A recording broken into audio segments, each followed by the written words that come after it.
Hey guys, I'm Metagrit. Welcome back to the channel. Today I want to show you my YCS Columbus deck profile. I finished 9 and 5 and 125th place. So I made day 2, and that was a really big accomplishment for me because that was the best I'd ever done at a YCS event. And I did it playing a deck I loved in a format that a lot of people don't love. But I honestly had a really good time, and I was totally surprised at how much I started falling in love with this competitive format with Cyber Dragon after sticking with it and trying out a few different builds. And I finished with this build. I think there's a lot to improve on. So by all means, feel free to innovate and do what you want with this deck. I have in no way, shape, or form perfected it. I didn't even pilot it that well at the YCS. I made a lot of mistakes, and yet I was still able to make it to day 2 and go farther than I had ever gone before. So let me show you the deck. It's going to be a longer profile. I'm going to talk about everything just because I think it would be fun to do that. I haven't done that in a long time. So without any further ado, let's get into things. I played B.E.S, a lot of B.E.S cards. Played 3 Metal Slave because it's the best one. This card does everything. It's super flexible. You guys can look up the effects to find out what they do if you're not familiar, but I'll just tell you how I used it. I used it to dodge interaction. So if I want my effects to resolve, I can destroy my monsters with this card, my own monsters, to protect their effects from impermanence, effect failure, stuff like that. Or alternatively, I can use this to break my opponent's board. I can use this going first as an end board piece. I can use this as link material for the OTK. I can attack over my opponent's monsters with this to OTK or to destroy something in battle. The sky's the limit with this card. It does a lot of things at once, and that's why it's so good. In the deck, it's kind of the go-to part of the B.E.S engine. And so one of the starters or consistency cards we play is B.E.S Daring Core. I play 3 copies of it. It's a light machine, so you can search this with Cyber Repair Plant, and that's kind of the idea of the deck and how it synergizes with Cyber Dragon is that because this is a light machine, it's therefore searchable, and so you can get to all of your B.E.S and RB plays together, so long as you have the freedom to search something extra with your Cyber Dragon core, right? Or if you hard open the B.E.S cards themselves. So either way, you're cooking as long as you get to something good. B.E.S Big Core MK3 and B.E.S Blaster Cannon Core. 1 copy of each of these, and this is all the B.E.S monsters I play. So the reason I play these 2 is because they're the only ones that really do something on their own without consuming your normal summon. And that's really good for getting to your RB plays going second. Going first, there's not really a whole lot you can do with these cards, but it's okay. You can discard them, you can reveal them for Daring Your Core's effect. They're not that bad to draw going first because when you go first, you are able to set up with all of your other cards. You're not so worried about opening the perfect hand to play into a cool tomb board. And when you go second and you open them, their effects are live, they're extenders, which can be cool. One thing to note, this is a going first build with 53 cards. So there's a lot of engines in here, and I wanted to play a decent amount of non-engine, and that's why we have 53 cards. So these 2, you don't really open them too often. I did open this guy, MK3, a few times. I actually opened both of these a couple of times. And I think I won. No, I didn't win when I did, but I had the line to OTK my opponent. My Cool Toon opponent opened up 3 hand traps plus a way to search a hand trap and do their full combo. And I opened 0 non-engine, and they made a mistake when they were interacting with me on my turn. And I had the line to kill them, but I missed it just barely. Shoulda, coulda, woulda, right? But all that is to say, these cards aren't bad so long as you're going second and you can utilize them, and they usually aren't that detrimental to open up going first. So yeah, that's why I play these 2. I just thought they were the best. I mean, this effect doesn't really come up from the graveyard at all. The only effects that come up are the other effects to special summon themselves. The most important thing is that you have multiple names to send for Metal Slave's effect, right? So you can pay his cost and get multiple counters and get multiple interactions against your opponent that way. So yeah, that's the logic there. I play 3 Cyber Dragon Core. Pretty good card. Might be the best card in the deck for the way that I built it. I'm playing the going first build, blind first. And this card is the best 1-card starter.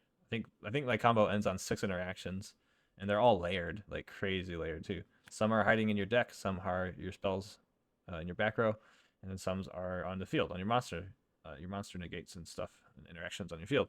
And you can make things protected from card destruction. You can set up Omni negates, spell trap negates, monster removal. Everything is super layered and impactful. And obviously, this card is not too shabby playing into boards. Might be one of the best normal summons in Yu-Gi-Oh! Of all time. Okay, we have one Nashter and one Hers. You guys know me. I play one of each of these. There's never any reason to play more than one. Literally, if you're playing more than one of either of these, you're trolling. You don't know what you're doing. Stop building your own decks. These effects are hard once per turn, and they loop themselves. So there's never any reason to play more than one. And if one's stuck in your hand, you can discard it or send it. If one's stuck in your deck, you can send it, right? Summon it from your deck. And one's in your graveyard, you can summon the other one back, add the other one back, and keep playing that way. There's never any reason to play more than one of these. All of their effects are hard once per turn. Yeah, even in the grind game, there's just no excuse for playing too many copies of these. You play one Chimera, one Worm. You could play more of these cards, Chimera. It's kind of like the fourth normal summon of the deck, but obviously you're hoping to just leave it in your deck and add it to your hand with the Realm and play from there, or you're discarding it. I'm not playing Horizon, so I'm not sending it from my deck, which in a going first build that makes sense for a lot of reasons. But yeah, one Worm because it's a once per duel effect. Unfortunately, if it weren't once per duel, you might be tempted to play more than one of this, but yeah. That's it for those. Now onto the RB stuff. We play one Driller, one Cutter, one Falcon Rocket, and one Pile Bunker. These are phenomenal for me, this event, honestly. The RB stuff is very strong. Very, very resilient to stuff, and like the Link 2 RB can summon one back from graveyard. So if you open these guys and start with them, you kind of have like a way to play past 2 interactions by just getting to your Falcon booster, because you can like unsummon, suck up an interaction from your opponent and then try to revive back. If your opponent tries to stop that, they've used 2 interactions, and then you could potentially just go for the Link 3 after that and then OTK. So there's quite a bit you can do.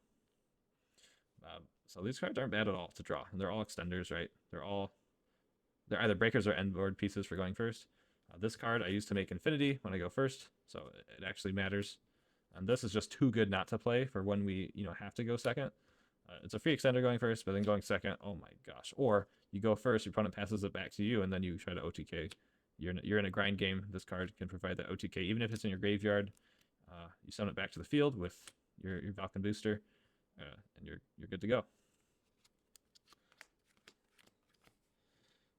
I play one Regulus, and that's it for the machines in my main deck. We're going first. This is a cool end board piece.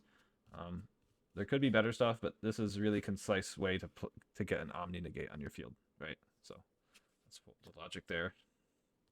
I played 3 Boss on Parade. This is the RB spell that searches your stuff, starts your plays, and all that good stuff.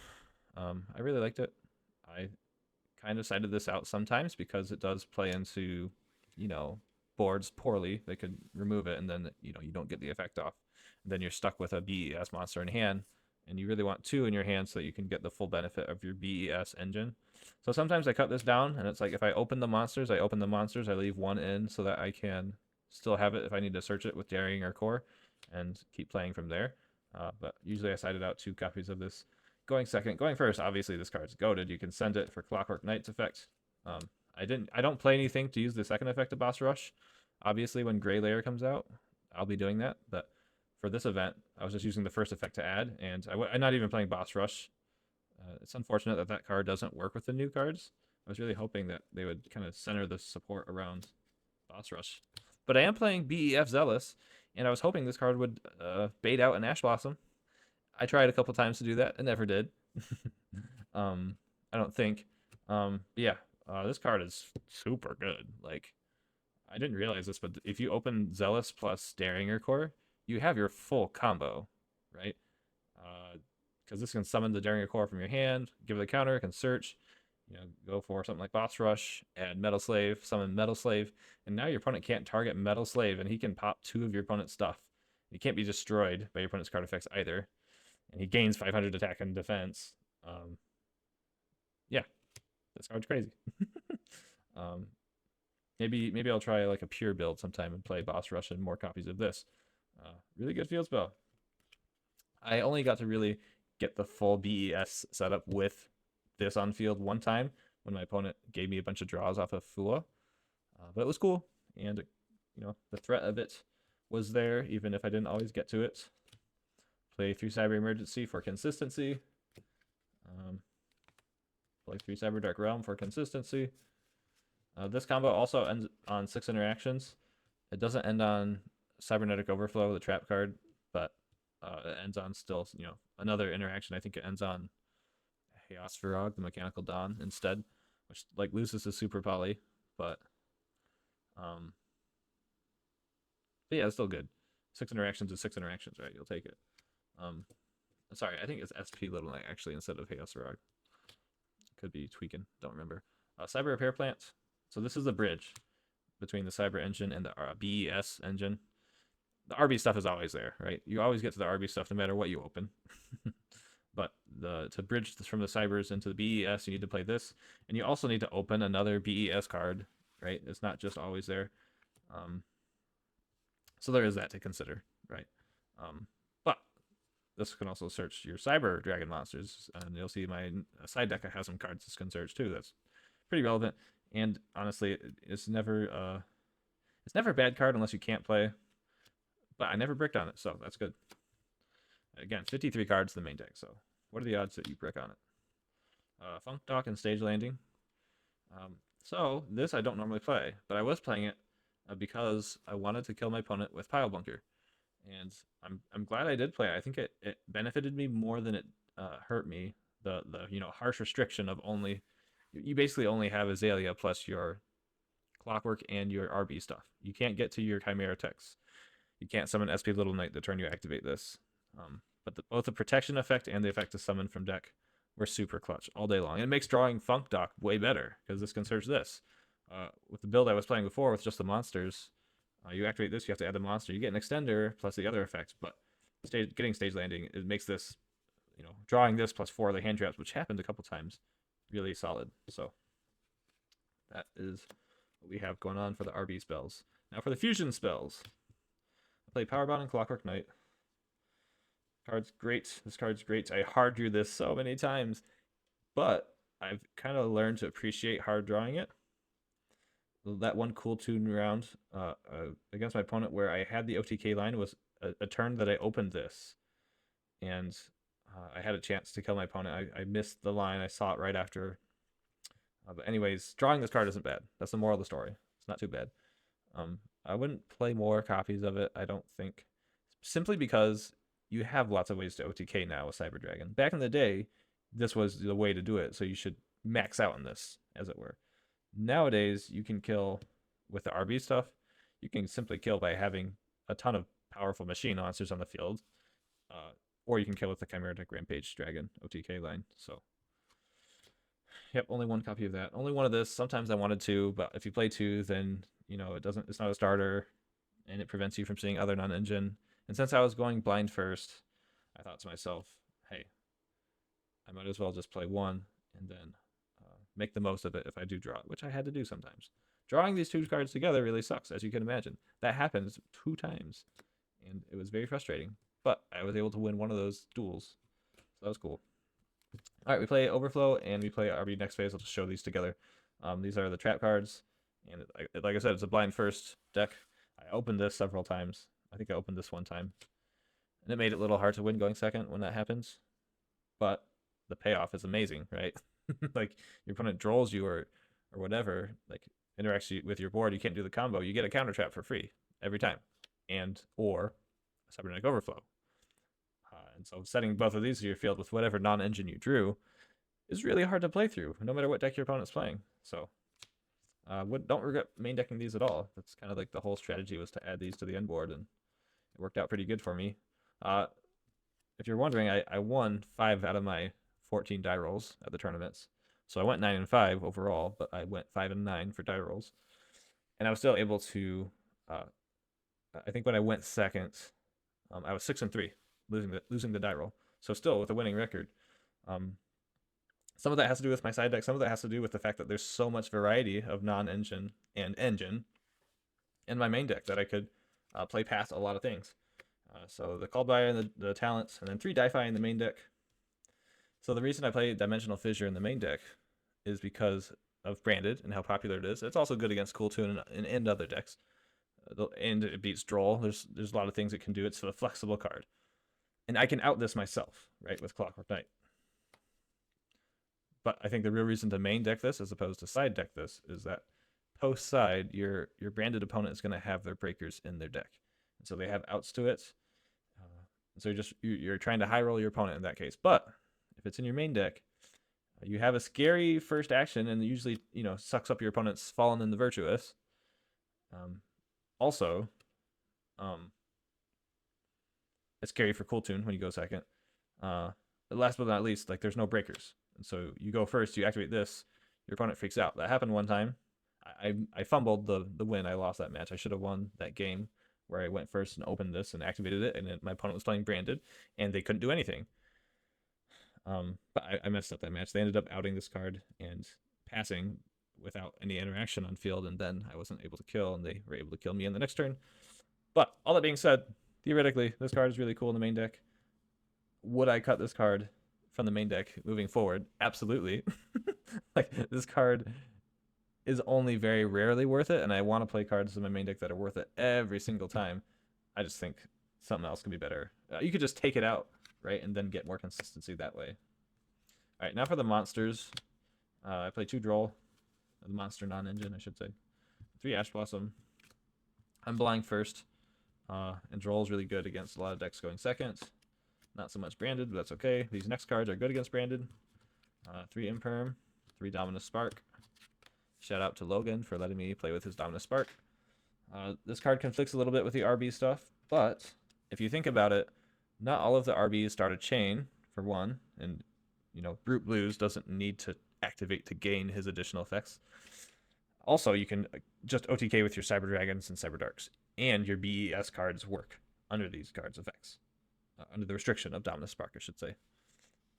So, the payoff is worth it. Unlike Di-Fi, which I thought the payoff wasn't quite worth it all the time, the Dominus Spark is such a good card. And especially if you use it at the right time, the right moment, it's really good against Mitsurugi, and I had a lot of fun beating up my opponents with this card. I would say I sided it out a fair bit just because going second, I need every single interaction point to push through all of my opponent's stuff. I only left it in going second if I thought it could FTK, like literally stop my opponent's whole turn. And that happened a couple times, but not every time. I usually wanted to side out most of my non-engine and play more engine in my sideboard, and we'll get to that in just a second. All right, so the extra deck, I play 2 Clockwork Knight. This is a really cool way to loop resources and play well into the grind game.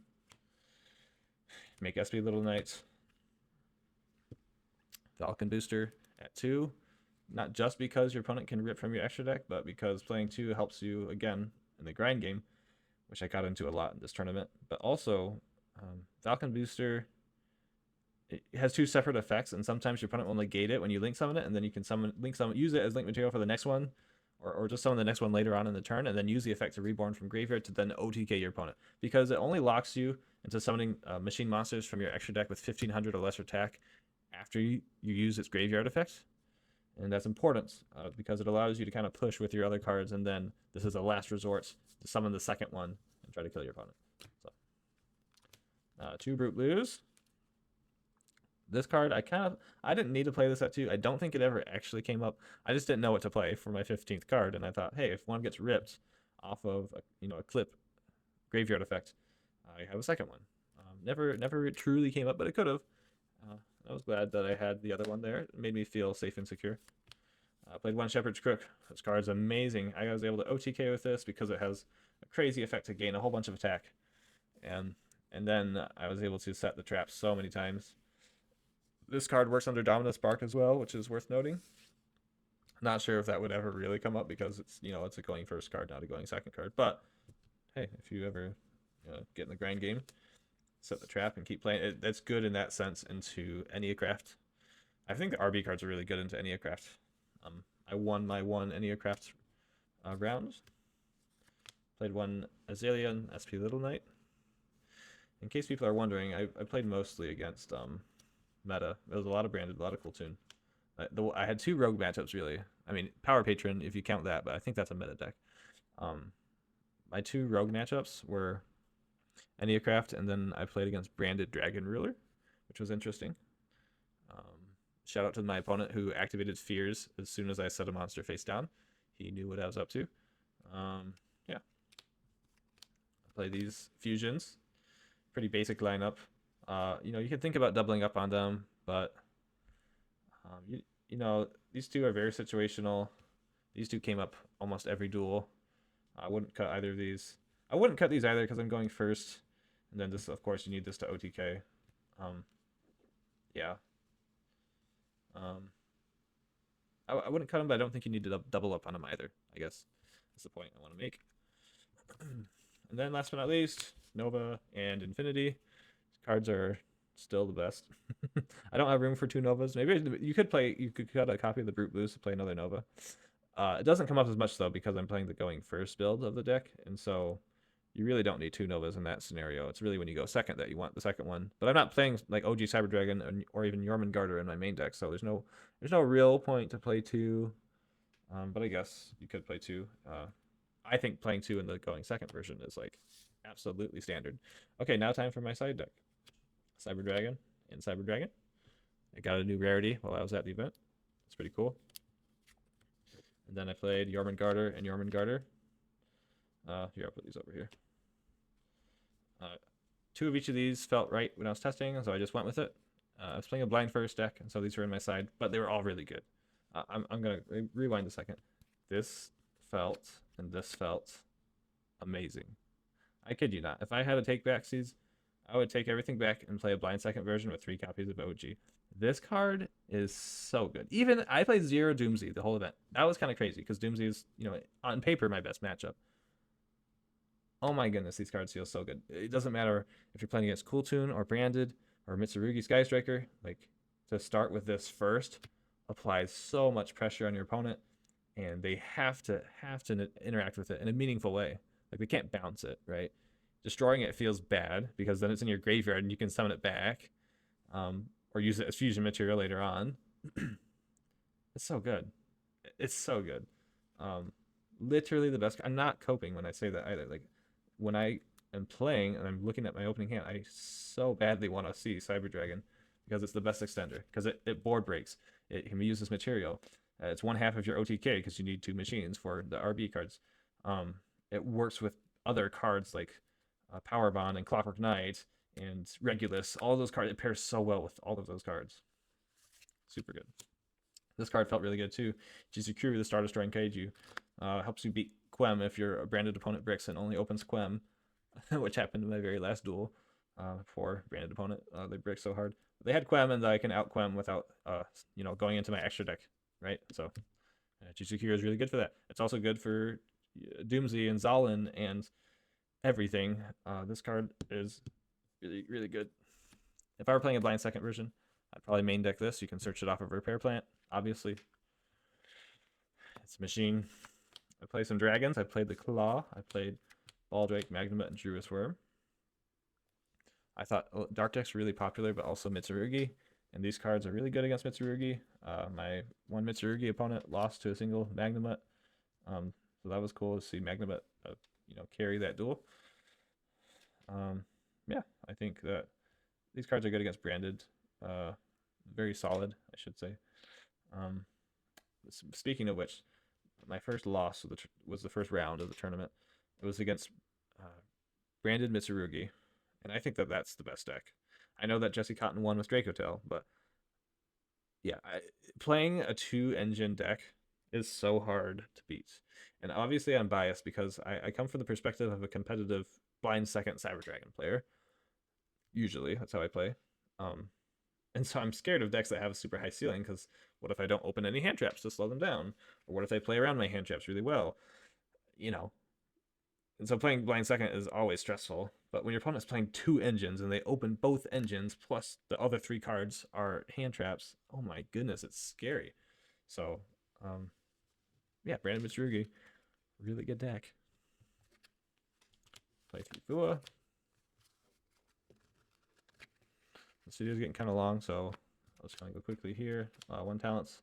Sorry, 1 thrust, 1 duster. Shout out to Derek for suggesting me playing this. I needed a 15th card for my side deck. I didn't know what to play. I said, hey guys, what should I play? And he was like, oh, thrust. I'm like, yeah, thrust is a good card. Forgot about that.